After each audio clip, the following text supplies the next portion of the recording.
dans le prochain épisode de Demain nous appartient. Tandis qu'Amanda est arrêtée, Soraya décide de profiter de la vie. En parallèle, Adam doit faire un choix. Attention, les paragraphes qui suivent contiennent des spoilers sur l'épisode de Demain nous appartient diffusé demain soir sur TF1. Si vous ne voulez rien savoir, ne lisez pas ce qui suit. Vendredi 14 octobre dans Demain nous appartient. Amanda est arrêtée. Amanda pénètre dans la maison de Martin et se cache dans une pièce à côté de la cuisine sans savoir que le policier l'a vue et qu'il va lui tendre un piège. En effet, Martin descend pour se servir un verre d'eau et laisse couler le robinet pour la faire sortir de sa cachette. Face au policier armé, Amanda le tient elle aussi en joue.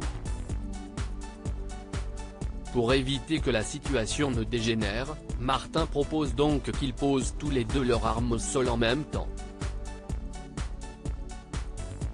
Amanda fait alors semblant de jouer le jeu mais la reprend immédiatement. Heureusement, Martin la désarme rapidement et parvient à l'arrêter. Le lendemain matin, Amanda est interrogée par la police.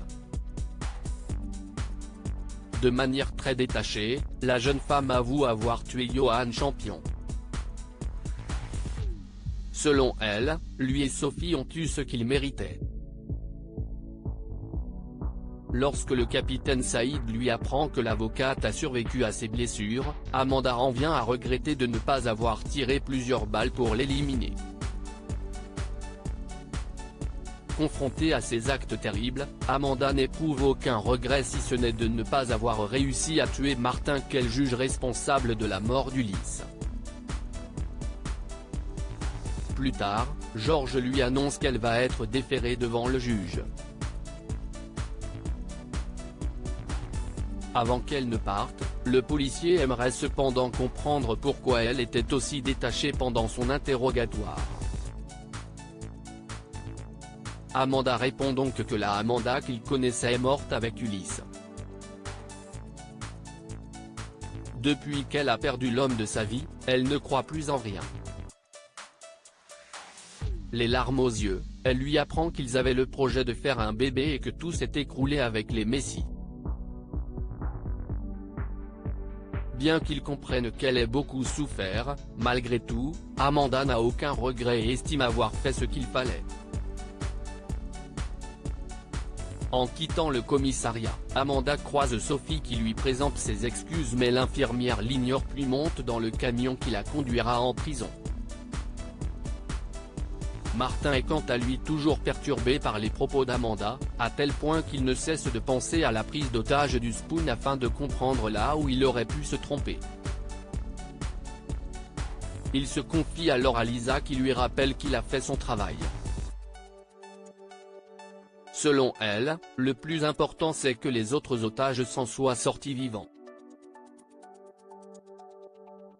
Reconnaissant pour son soutien, Martin la remercie chaleureusement. Non loin de là, Adrien, Alma et Benjamin prennent un verre au Spoon.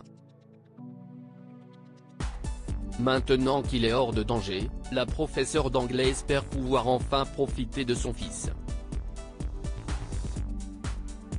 Malheureusement, Adrien lui annonce qu'il retourne à Bali la semaine suivante pour retrouver une vie normale et ses amis. En fin de journée, un homme avec du sang sur son t-shirt achète une pioche, une bâche et de la chaux. Soraya décide de profiter de la veille. Honor et Gabriel ont une fois de plus cédé à la tentation et ont passé la nuit ensemble. Néanmoins, les deux amants persistent à dire qu'ils sont simplement amis. Par la suite, Nore retrouve Judy Thomas et lui raconte qu'elle a couché avec Gabriel. Elle a beau dire qu'ils sont juste des amis, Judith reste convaincue qu'ils devraient se remettre ensemble. De son côté, Soraya est de mauvaise humeur, ce qui n'a pas échappé à Gabriel qui pense que son rendez-vous avec Stéphane ne s'est pas bien passé. Plus tard, Soraya confie à sa sœur qu'elle n'a pas l'intention de revoir Stéphane. si elle n'a pas eu le coup de foudre, elle a surtout peur de souffrir depuis ses histoires avec Rémi et Thomas. Nour lui conseille donc de profiter de la vie et de s'amuser. Un conseil que Soraya décide finalement de suivre en donnant rendez-vous à Stéphane au Spoon avec la ferme intention de passer à l'étape supérieure. Adam doit faire un choix. Emma est déçue de sa séance photo avec Adam. En effet, la jeune femme craint d'avoir été mauvaise et que les photos soient ratées par sa faute. En réalité, l'adolescente est surtout déçue que le fils de François ne fasse pas vraiment attention à elle et craint également qu'il ait des vues sur Amel. Pour la rassurer, Camille se dit certaine que s'il doit se passer quelque chose entre elle et Adam, cela se fera. Pendant ce temps, Adam regarde les photos qu'il a prises la veille. Charlie le taquine alors et ce d'autant plus qu'elle est persuadée qu'Emma craque pour lui. Un avis qu'Adam ne partage pas car pour lui, ils n'ont rien en commun. Plus tard, Amel se regarde dans le miroir et ne se trouve pas belle.